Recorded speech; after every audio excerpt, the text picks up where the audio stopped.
happened. I lost consciousness. Sir, your kayak flipped. You regained consciousness? I lost. I don't know what happened. Where am I? Where lifeguards told you. They're gonna wave you down. 3, 2, 3. Hey guys, I can't feel my toes.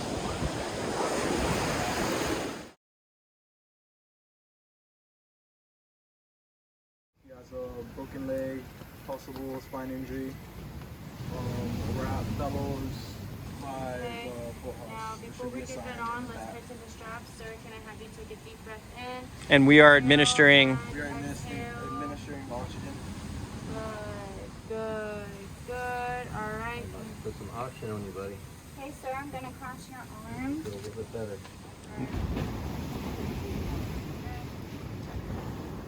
Ah, my neck, my back. You're doing the right thing. Bend it like a taco shell. There you go. You can squeeze it. Yeah. And then pull him straight. Keeping his down spine and then- straight, you can lift his legs just enough to slide the backboard. Without moving his body, though. Alright, now we're going to lift him up. Slide him forward. So support the hips. The other side. Slowly. Keeping pressure on the spine. Lift up slowly, and you're slowly going to drag back. Alright. 1, 2, 3. Slowly, like that. Now put his butt down. Alright. Now slide him slowly. Those who are good up front. Stop.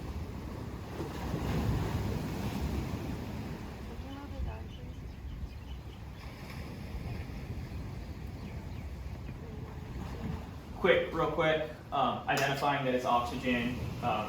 It's gonna have a green top, not all of them will. It's also gonna say USP, so it's United States Pharmacopoeia, so you know that it's medical grade gas as well. And then another quick thing, you say the bottle's worn off, you don't know what it is, there's no labeling on it. These oxygen regulators use a 2-5 pin index safety system. So I remember it by PICS, pin index safety system. So these regulators, oxygen regulators, will only fit this. So just quickly, you want to make sure that there is an O-ring. You guys see that? So you want to crack your bottle open, clear it of any debris, and then place your regulator on top. So make sure that you secure the bottle. And it's hand tight, and then you can go ahead and turn on your bottle.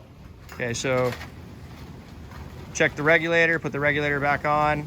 Check the regulator. Yeah. Pin index system. It's also pharmaceutical grade. Give you a green on the cylinder. Make sure you clear it first. I don't. Clear it for debris. So you want to crack it so you clear it for debris. Crack it. There you go. Really fast. Good job. Because you might have to do this right in the middle of a case. You might grab your O2, right? And it'd be out because it was just used on another case. And you go, oh, I got to swap it out on the fly. That happens, especially if the case goes on for a long time. You're going to have to swap out oxygen during the case. Do you understand what I'm saying? So that's why we had to go over the regulators, the PIS method, and just go over everything with it because it has to be done rapidly. Okay. All the way on, put it turn Heart back. rhythm. No shock advised. Continue CPR. 4, 5, 6, 7, 8, 9, 10. 1, 2, Take a number after 3, 4, 5, 6, 7, 8, 9, 10.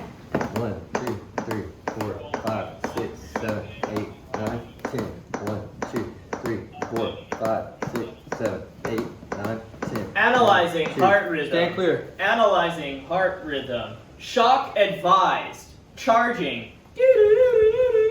Shock delivered. 1, 2, 3, 4. Great, guys. Okay, you guys can pause it. So we're gonna collect the arms, right? Here, come here real quick. Now you're gonna do the same thing as me. We're gonna grab half arm and half leg. Now come over here, no, on the same side. When we roll, you're gonna cross. So you're gonna grab thigh, and you're gonna grab here, and I'm gonna grab the shoulder blade. So get low like me. We're just gonna practice the roll. So you switch your hands, right? And on your count, we're just gonna go 50% up. We're gonna come halfway, right? 1, 2, 3, roll.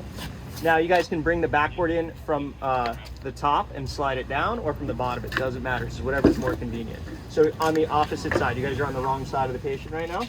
So give them room to slide in from the bottom. So flip it over. Yep. So give them some space. See how I am? See how I am? So move back. Yeah, there you go. Now slide. Yep. Slide in, nice and tight to the back, as tight in as you can. Yep. More people, the better.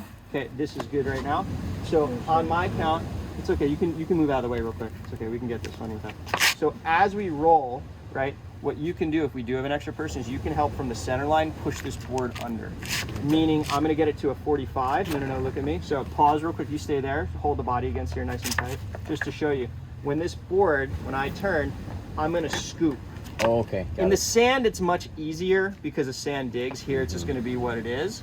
But just so you understand, so that person can. So I'm going to let you in over here because we have enough people. Okay. Grab, and you're going to slide the board under. So come in the middle of me, right here, and you're going to scoop once we get to a 45. Okay. Now you don't need to get your hand under there. You just need to push from here. Okay. So just slide that board under, or just like you had it. Yeah. There you go. So let's give it a go. One, two, 3, and down. Roll that board. Roll that heavy back. Cool. And you can actually shift out. The third person, all they're doing is catching this. They're not putting positive pressure. They're just guiding it to the ground. So basically, you're like catching an egg all the way down. We don't want to kick it this way or kick it that way or kick it off. We just want to take a little bit of pounds of pressure off the board and off the away to the patient. So it just helps us. Now, if you have the opportunity and you can pair up, great. But do it by height and by strength. You don't want someone like, he's only like maybe 2-3 inches taller, but you don't want like 5-6 inches. So work around it. So if you have these 2 people, this is the perfect setup where you're grabbing the end. So again, we're underhooking just the pinky toe. If it is in the sand, we can stick the board in the sand. And again, locking in. Okay. On my count, we're gonna 1, 2, 3, and sandwich his head. So 1, 2, 3 on the ear. Okay, not too hard, just positive pressure. Okay, that feel comfortable? Yeah. Okay, really good. And on my count, because I was the person, the patient, we're gonna go down. So it's gonna be a walking lunge straight forward. So 1, 2, 3, walking lunge. Okay, one big step, you keep going back. Okay, and then one more. All the way down.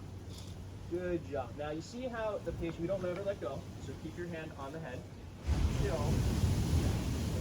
Perfect, good job. Now, female or male, it's different because you have orange shorts, you have a bikini. If it's a male, we can just cross arms, pistol grip, like this, grabbing the pants, and 1, 2, 3, you're blocking the board with your knee as well.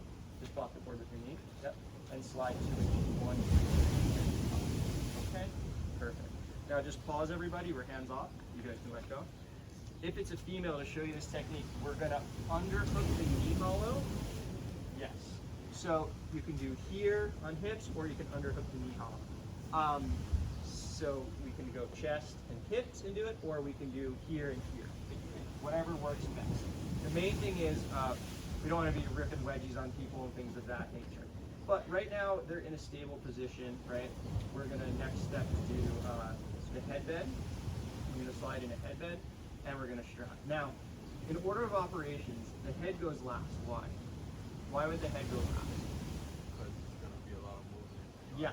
So this can move while this is attached. It's not good for the spine. You want this attachment for the head strap. So let's get those straps up there. Okay, so hand me this one. Just hand me one of the roll ones. Just to show you the easiest way, this is how you wrap them up like this. The female ends out because we're following the female, right? That means we start with the female end, and it should end up like a surfboard strap, right? Like you do on your raft. This tab, I like to keep them on just to show which way is up, okay? So I'm gonna snake it right under here, and I'm gonna hand it to you. Okay. On the Semantic, it's a little tricky because we don't have the sand to give with. Now you're gonna go through and back over. Now we don't tighten this until the end. We just leave it loose, so bring it back over. Just bring it back, leaving that mark. Okay, now get the other ones, and you guys can practice the other two. If you can just hold the head just for your waistline. So there you go. Okay. Follow it to there. I'll be guiding you guys. Being possible escort home base for passes. There you go. Hand it to him. Same thing again. And you can jump in for this one on the end. So you get a little experience. So you can jump off on this after you attach that one and do the final one. Okay, I'm going to grab the headbed so we can work towards that next. Now, again, this man is conscious. If this was severe, don't tighten it yet. You always wait to tighten it till last thing. It's okay. It's okay. We're going to. But we're always talking to him, reaffirming, okay, this is just protocol, and right above the knees, guys. We want him to have as little stress as possible. We never want to do this, guys. Just remember, we never stand over the patient. This doesn't feel weird, right? We never cross the patient, whether it's CPR or C-spine. We don't stand over the patient. It is not the way. So, lift the head unless we're moving the patient or we're putting the headband under, and it's literally only about a fifth of an inch. Okay. It's still keeping the spine in line. Remember, can you move away from the camera? Just up there. If this is the head and this is the body, we just don't want the head ever to drop off the center line. So the same thing here, we don't want to move it above the center line. We want to keep this as much as possible. Because when we do have severe cases, non-standing backwards, it gets more critical. 1, 2, 3. Go. Okay. And sorry, what was your question? Oh no, we do lift the head slightly. Slightly to get that in, but it's literally about a fifth. Okay. So, first things first, you're going to come to this side. We're going to pull the red tab. No, you can jump in now. So pull that red tab and secure this to the board. See now how it stays to the board, right? Okay, the second part is I'm going to hand this. You can now let go for a second as I come across. And then I'll slide in and you can pull that up. Okay? And don't throw it. The goal is to get this white part so it doesn't destroy it, right? Right over the eyebrows. Now you're going to grab, keep tension, and I'm going to pinch, and you're going to hold the head while he secures. Okay? Now go over there. Now get that sticky part on there too. Now downward pressure, not pulling across. There we go. Okay, good job. Now you can bind that all up because I know the stickiness is kind of junk on this one from being sitting there. That's okay. But what we're going to do last is we're going to pinch evenly across while she holds manual stabilization, and that way it tightens it up. I didn't go too gnarly on him because this is just training purposes. But so again, order of operations is lower the patient down after palpitating in the neck brace, chest above the hips, above the knees. Okay, then we will secure the head. Final thing is, I'll ask you to take a breath. Okay, take a breath. Now let it out, and then I'm going to go down the line. Okay. Now, if he was